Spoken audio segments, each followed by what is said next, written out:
As protests gear up across the country over immigration enforcement, new details on those ICE raids in the Thumb area. There were actually two incidents involving migrant workers in Sanilac County. They work for Gilo Pickles in Croswell and Lexington. And Terry, we're learning more about just how many people were detained.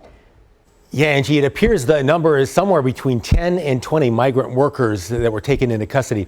A woman who is familiar with how the migrant programs work in the Thumb area say these workers are part of the community. Quite a few of the roads around this area were blocked off by the police.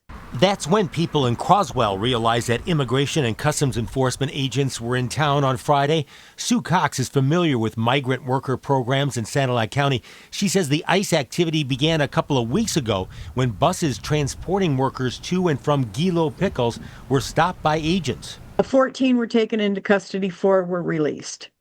And she believes up to 10 more were detained on Friday at this motel in Croswell, which is operated by Gilos. Cox believes a third-party company in charge of hiring the workers is at fault. These men are here for all intents and purposes legal. They're trying to do everything by the book. They're doing jobs that nobody here wants to do. Gilos has not commented about the ICE activity. Cox says she supports immigration enforcement.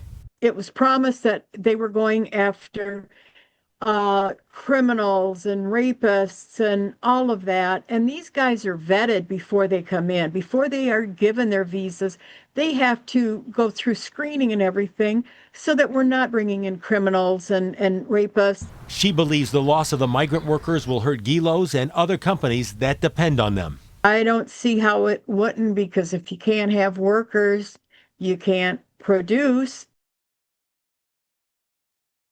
And again, ICE has acknowledged they have received my email asking for more details on the raids, and they did not respond to a second email today.